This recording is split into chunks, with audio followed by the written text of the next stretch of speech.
아멘. 오늘 우리가 읽은 이 본문은 요한복음 서론의 마지막 부분입니다. 결론 부분이라고 할 수 있습니다. 그러니까 요한복음 1장 1절부터 18절까지가 요한복음 전체의 서론인데 그 이제 마지막 부분을 우리가 읽은 것입니다. 이 부분은 먼저 세례 요한의 증언으로 시작이 됩니다. 15절을 보시겠습니다. 요한이 그에 대하여 증거하여 외쳐 가로되 내가 전에 말하기를 내 뒤에 오시는 이가 나보다 앞선 것은 나보다 먼저 계심이니라 한 것이 이 사람을 가리킴이라 하니라 그랬습니다. 우선 이 증언이 우리의 주목을 끄는 것은 세례 요한이 그냥 말한 것이 아니고 외쳐 말했다는 사실입니다. 그죠? 그러니까 뭔가 강조하고 싶은 것이고 중요하기 때문에 또 많은 사람이 들어야 할 소식이기 때문에 세례 요한이 외쳐 말한 것입니다. 여기 보면 세례 요한이 그에 대하여 증거하여, 이 증거하여, 증언하여라는 말은 현재 시제로 되어 있습니다. 그러니까 마치 세례 요한이 전에 자신이 했던 말로 현재 증언하는 것처럼 사도 요한이 기록을 한 것입니다. 그 증언의 내용이 이런 것입니다. 내가 전에 말하기를 내 뒤에 오시는 이가 나보다 앞선 것은 나보다 먼저 계심이니라 한 것이 이 사람을 가리킴이라. 이 내용이죠. 중요한 것은 세례 요한이 전에 자신이 했던 말로 이 사람을 가리킨다고, 이 사람을 가리킨다 이렇게 지목을 해서 말했다는 점입니다. 비슷한 경우가 한 번 더 나옵니다. 요한복음 1장 29절과 30절인데요. 이튿날 요한이 예수께서 자기에게 나아오심을 보고 가로되 보라 세상 죄를 지고 가는 하나님의 어린 양이로다. 내가 전에 말하기를 내 뒤에 오는 사람이 있는데 나보다 앞선 것은 그가 나보다 먼저 계심이라 한 것이 이 사람을 가리킴이라. 여러분 여기서 이 사람은 뭘 가리킬까요? 여기서 이 사람은 앞에 말한 대로 어린 양이신 예수님을 가리킵니다. 자, 그렇다면 오늘 본문에서 이 사람은 누굴 가리킬까요? 이 사람은 여러분 그 15절을 잘 보시면 요한이 그에 대하여 지금 여기 그라고 돼 있잖아요. 그죠? 그러니까 이 사람은 이 그를 가리킵니다. 그럼 이 그가 누구냐? 바로 앞에 14절에 이 그는 독생자를 말합니다. 그러니까 세례 요한의 증언에 따르면 독생자는 시간적으로 볼 때 자기 뒤에 오시는 이라는 말입니다. 이 사실은 요한복음 서론에도 이미 나타나 있는데 여러분 앞에 보면 세례 요한이 온 사실이 먼저 언급이 되죠. 여러분 1장 6절 7절입니다. 하나님께로서 보내심을 받은 사람이 났으니 이름은 요한이라. 저가 증거하러 여기 왔다. 그죠? 여기도 왔다는 말이 나오죠. 세례 요한이 왔다라는 것을 먼저 말합니다. 그런 다음에 예수님이 오신 사실을 말합니다. 9절, 10절, 11절입니다. 참빛 곧 세상에 와서 여기도 왔다 그러죠. 각 사람에게 비추는 빛이 있었나니 그가 세상에 계셨으며 세상은 그로 말미암아 치은 바 되었으되 세상이 그를 알지 못하였고 자기 땅에 오매 여기도 왔다 또 말합니다. 자기 백성이 영접지 아니하였다. 시간적으로 보면 예수님은 분명히 세례 요한 뒤에 오신 분입니다. 그게 맞습니다. 그런데 세례 요한은 이 독생자에 대해서 뭐라고 말을 했느냐? 내 뒤에 오시는 이가 나보다 앞선 것은 나보다 먼저 계심이니라 라고 말을 한 것입니다. 그러니까 시간적으로는 분명히 뒤에 오셨지만 사실은 그분이 자기보다 앞서게 되었다는 말입니다. 그렇게 말한 것입니다. 왜냐? 세례 요한이 그 이유를 이렇게 설명했죠. 그분은 나보다 먼저 계시기 때문에. 여기 계신다라는 말을 썼어요. 그죠? 이 말은 이 요한복음 서론의 맨 처음으로 돌아가게 합니다. 여러분 1장 1절과 2절을 가보면 거기 계신다는 말이 반복해서 나오죠. 태초에 말씀이 계시니라. 이 말씀이 하나님과 함께 계셨으니 이 말씀은 곧 하나님이시니라.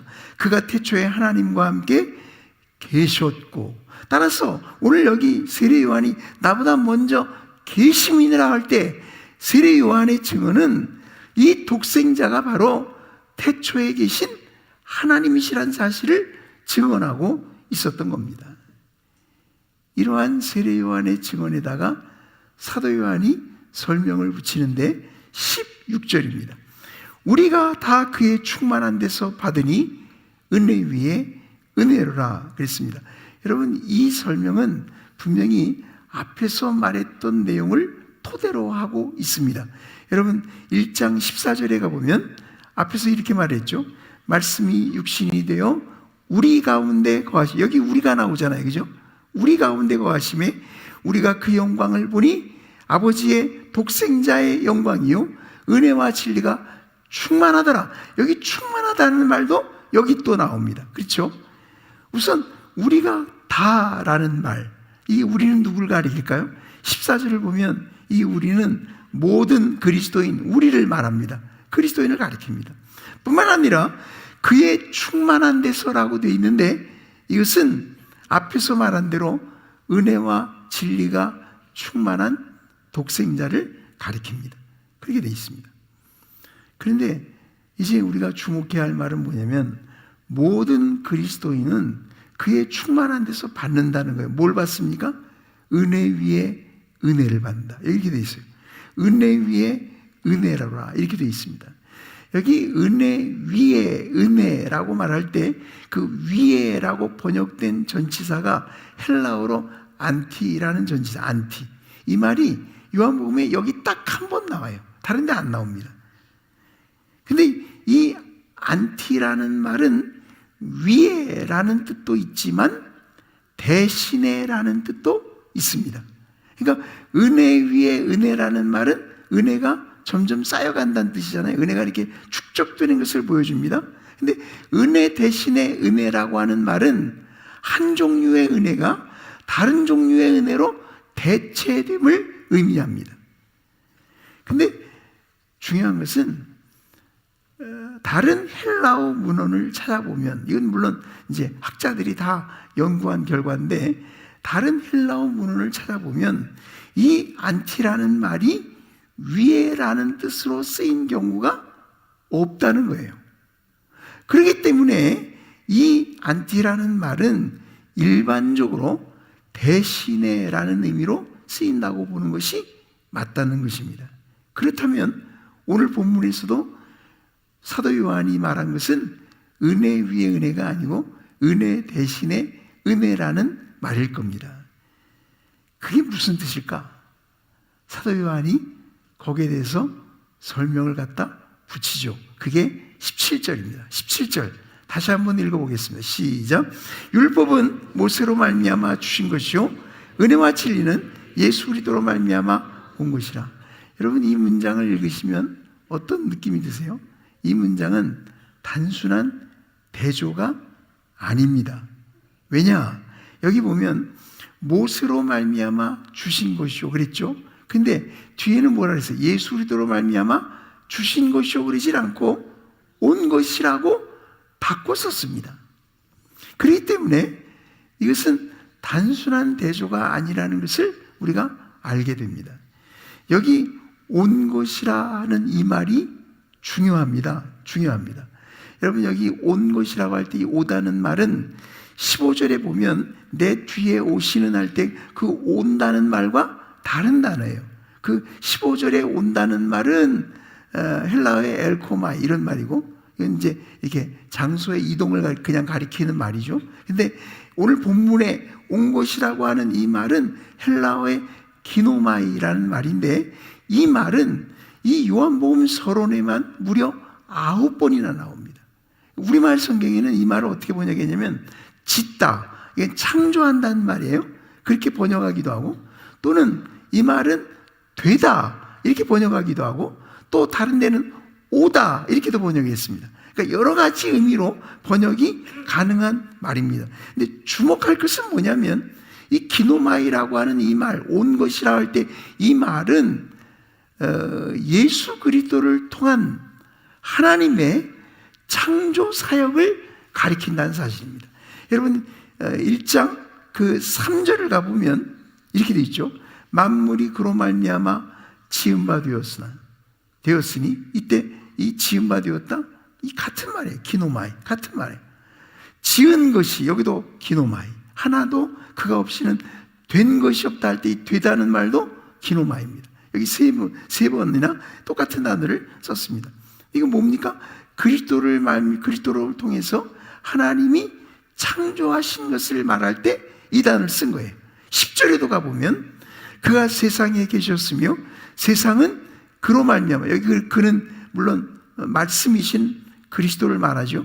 그리스도로 말미암아 지은 바 되었다. 여기도 지은 바 되었다. 그러니까 은혜와 진리는 예수 그리스도로 말미암아 온 것이라 라고 말하는 것은 중요한 의미를 우리에게 던지는 것입니다. 이 말은 단순히 은혜와 진리가 예수 그리스도를 통해서 주어진 것을 말하는 게 아니라 이 말입니다. 이 말은 은혜와 진리가 예수 그리스도를 통한 하나님의 창조 사역에 의한 것임을 우리에게 말하고 있는 것입니다. 그럼 이건 또 무슨 뜻일까요? 여러분 17절의 말씀, 율법은 모세로 말미암아 주신 것이요 은혜와 진리는 예수 그리스도로 말미암아 온 것이라 이렇게 되어 있는데, 이 말씀은 출애굽기 34장을 배경으로 하고 있는 말씀입니다. 여러분 우선 여기 보면 율법은 모세로 말미암아 주신 것이요 그러지 않았습니까? 하나님이 모세를 통해 율법을 주신 것을 말하고 있는 것이 출애굽기 34장입니다. 게다가 여기에 보면 은혜와 진리라는 말도 역시 출애굽기 34장을 배경으로 하는데, 거기 보면 하나님께서 율법을 주실 때 모세에게 자신을 이렇게 알리셨습니다. 출애굽기 34장 6절입니다. 여호와께서 그의 앞으로 지나시며 반포하시되 여호와로라 여호와로라 자비롭고 은혜롭고 노하기를 더디하고 인자와 진실이 많은 하나님이로라. 그러니까 오늘 본문의 은혜와 진리라고 하는 것은 거기 출애굽기 34장 6절에서 하나님께서 모세에게 말씀하셨던 여기 자비롭고 은혜롭고 노하기를 더디하고 인자와 진실이 많은 이 하나님의 속성을 가리키는 말입니다.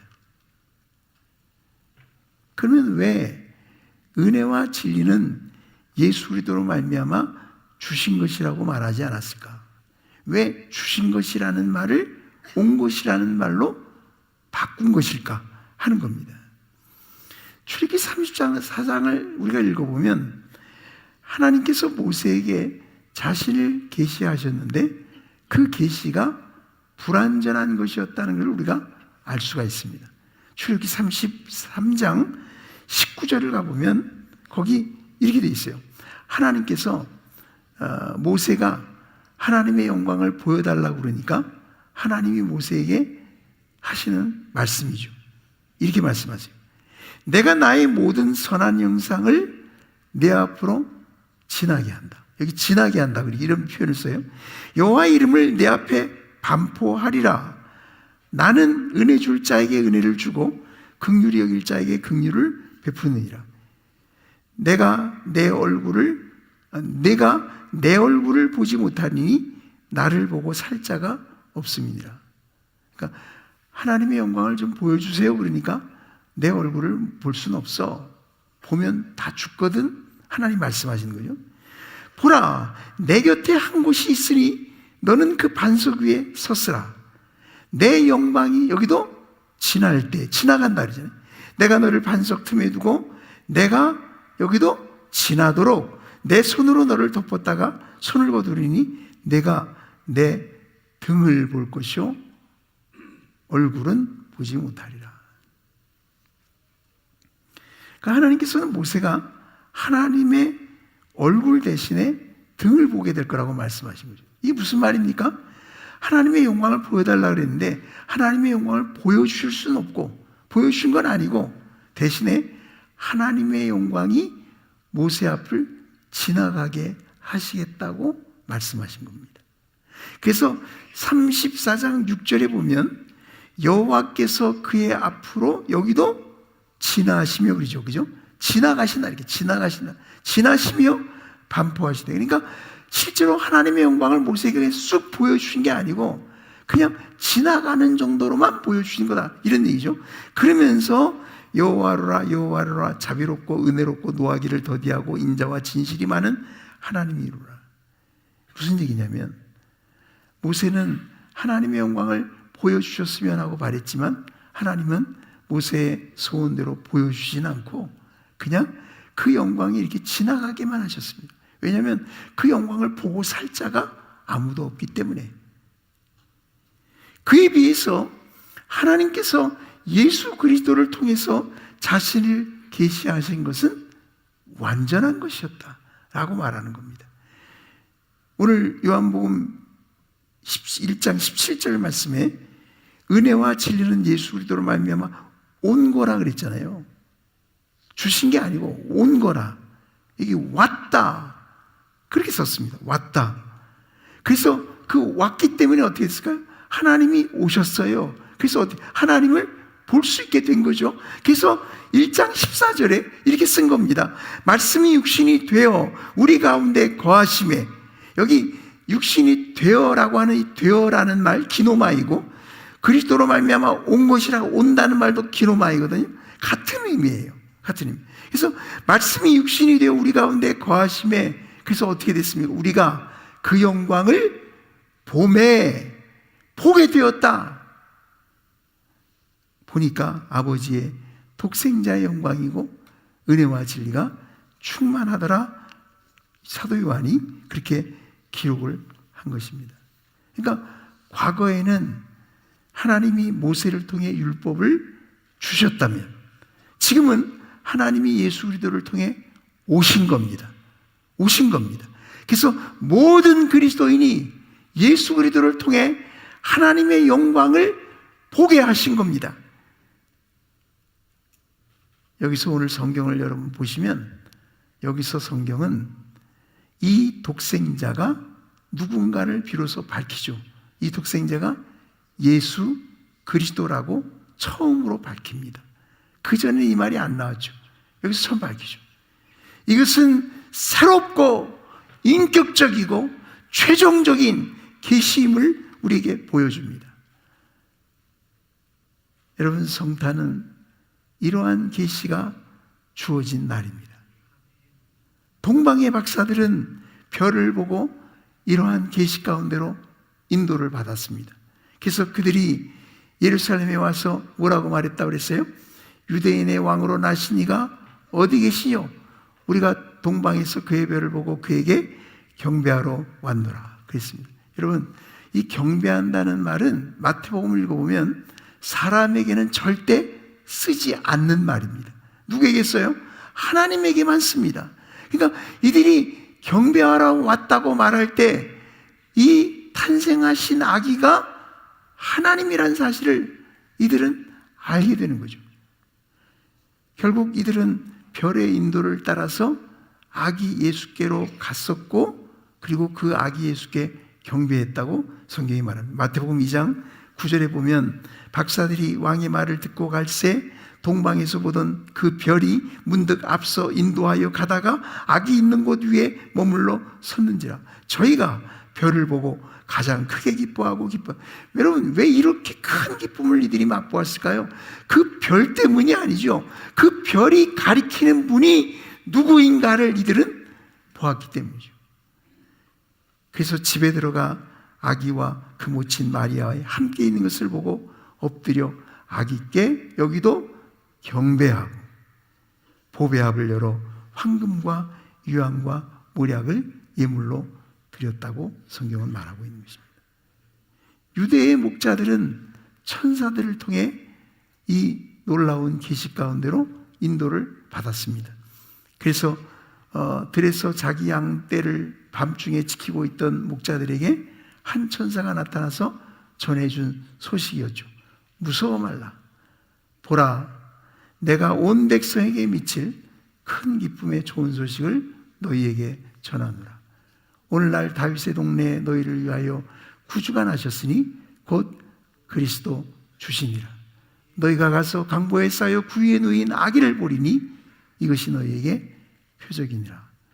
그리고 그들은 그 천사의 말을 듣고서 베들레헴으로 달려갔고 마리아와 요셉과 구유에 누인 아기를 찾아서 보았다고 그랬고 그때 이 목자들은 그곳에 있는 사람들에게 천사가 전해준 말을 그대로 전했던 겁니다. 그게 뭐예요?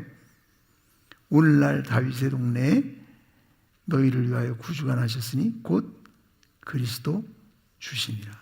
하나님이 오셨다, 구주로 오셨다. 그 소식을 이들이 전하게 된 것입니다. 그러니까 오늘 사도 요한이 기록한 은혜와 진리는 예수 그리스도로 말미암아 온 것이라는 말씀 속에 바로 이러한 예수 그리스도를 통한 계시의 영광이 여기에 드러나고 있다는 말입니다. 그러니까 은혜 대신의 은혜라는 말의 의미는 대체로 이런 말일 거예요. 모세를 통해서 주어진 율법의 은혜가 이제는 예수 그리스도를 통해서 온 은혜와 진리에 이제는 양보하게 됐다는 거예요. 이제는 불완전한 계시보다 완전한 계시가 주어졌기 때문에 이 완전한 계시를 통해 주어진 그 은혜를 이제는 모든 성도들이 받아 누리게 되었다고 성경은 말하고 있는 것입니다. 그런 것입니다. 오늘 오신 여러분, 성탄은 이와 같은 완전한 계시가 주어진 날이고 우리는 이 계시를 통하여 하나님 아버지께 나아갈 수 있게 됐고 그 하나님의 은혜와 진리를 우리가 온전히 받아 누리게 된 것입니다. 여기서 사도 요한은 예수 그리스도를 통한 계시에 대한 말씀을 결론적으로 주고 있는데 그것이 바로 18절 말씀입니다. 다 같이 한번 읽어보시죠. 시작. 본래 하나님을 본 사람이 없으되 아버지 품속에 있는 독생하신 하나님이 나타내신. 여러분, 본래 하나님을 본 사람이 없다. 하나님께서 모세에게도 그렇게 말씀하셨잖아요. 하나님을 보고 살 자가 없다고 말씀하셨잖아요. 그죠? 그 의미죠. 사도 요한은 요한일서 4장 12절에도 비슷한 말씀을 기록했습니다. 어느 때나 하나님을 본 사람이 없다. 어느 때나 하나님을 본 사람이 없다. 성경에는 이런 비슷한 말씀들이 여러 곳에 나타납니다. 그런데 아버지 품속에 있는 독생하신 하나님이 나타내셨느니라라고 사도 요한이 여기 썼습니다. 여러분, 여기 독생하신이란 말은 14절에 나와 있는 독생자라고 번역된 말과 똑같은 말이거든요. 그러니까 독생하신 하나님, 문자적으로 번역하면 독생자 하나님입니다. 이 말은 독생자가 하나님이시라는 의미입니다.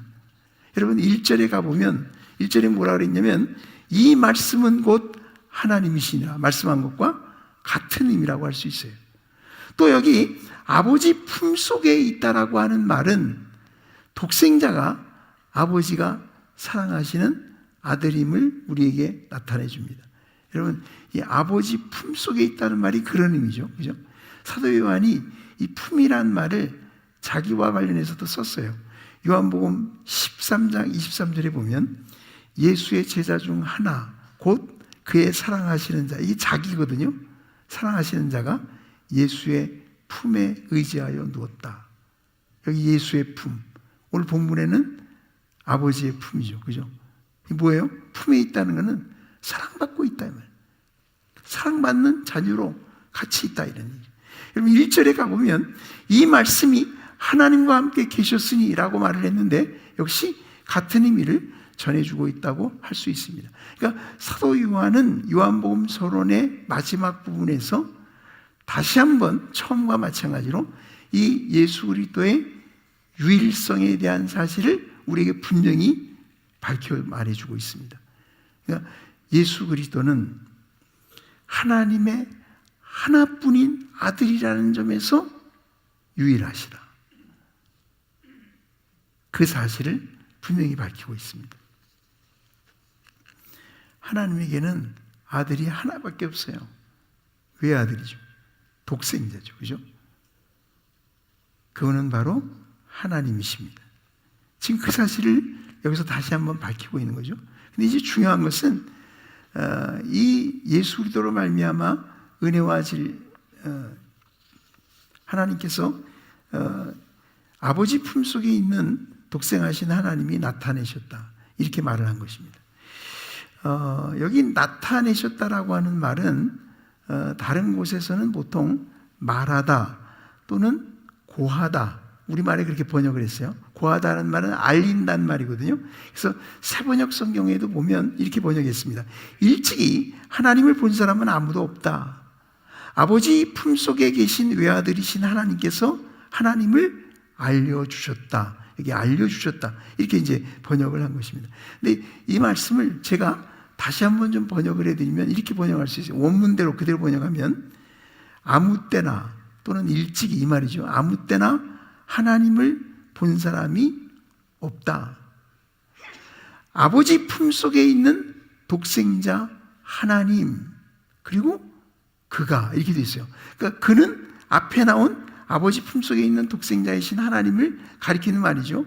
그러니까 뭐냐면 사도 요한은 이걸 강조하고 싶은 거예요. 그가 누구냐? 아버지 품속에 있는 독생자 하나님입니다. 그러면 이분은, 그러니까 아무 때나 하나님 본 사람은 아무도 없지만 말이죠, 이분은 다르죠. 그죠? 하나님과 같이 있었으니까, 하나님이시니까, 하나님 품속에 있다고 그랬잖아요. 하나님이시니까.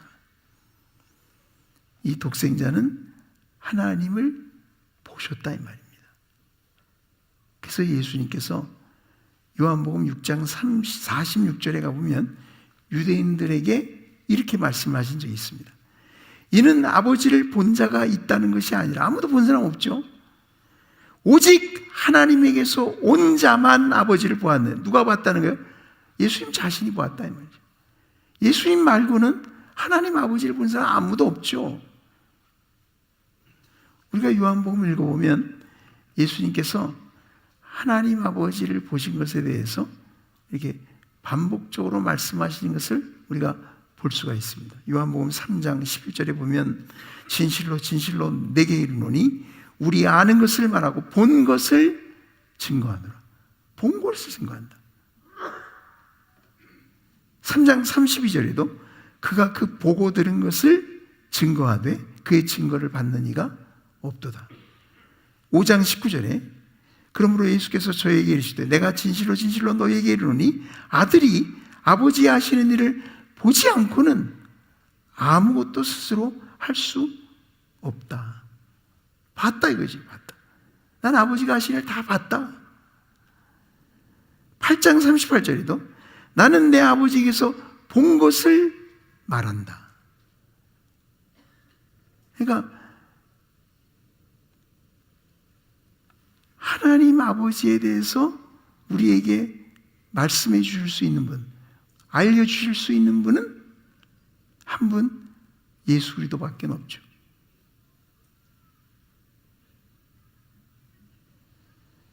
우리는 요한복음을 통해서 예수님께서 하나님 아버지가 어떤 분이신가를 말씀하신 내용들을 수없이 듣게 됩니다.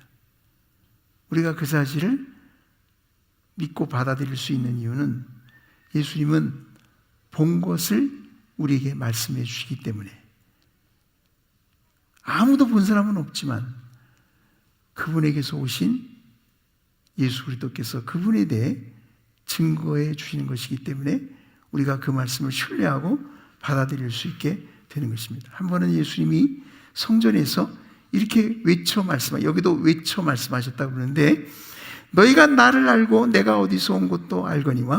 그러니까 이거는 이제 유대인들이 예수님이 부모가 누구고 그 출신이 어디고 이거 안다 이거는 우리가 저 사람 우리가 다 아는데 이렇게 말하니까 너희가 알지만 내가 스스로 온 것이 아니다. 나를 보내신 이는 참이시니 너희는 그를 알지 못하나 나는 아노니 이는 내가 그에게서 났고 그가 나를 보내셨음이니라. 그리고 유대인들에게 자기를 증거하신 거예요. 하나님 아버지께서 보내신 이분이 누구예요? 하나님의 아들 예수 그리스도시라.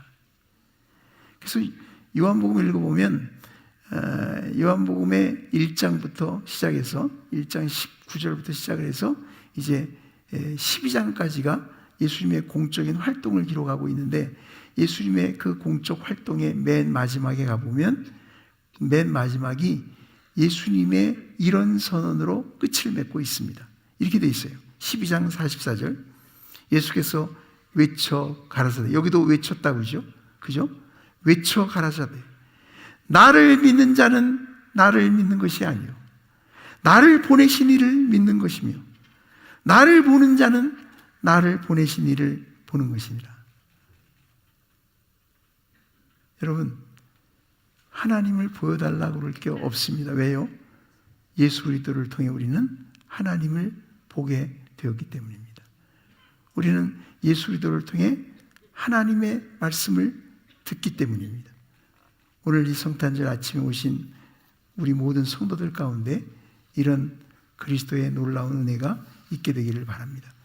은혜와 진리는 예수 그리스도로 말미암아 왔습니다.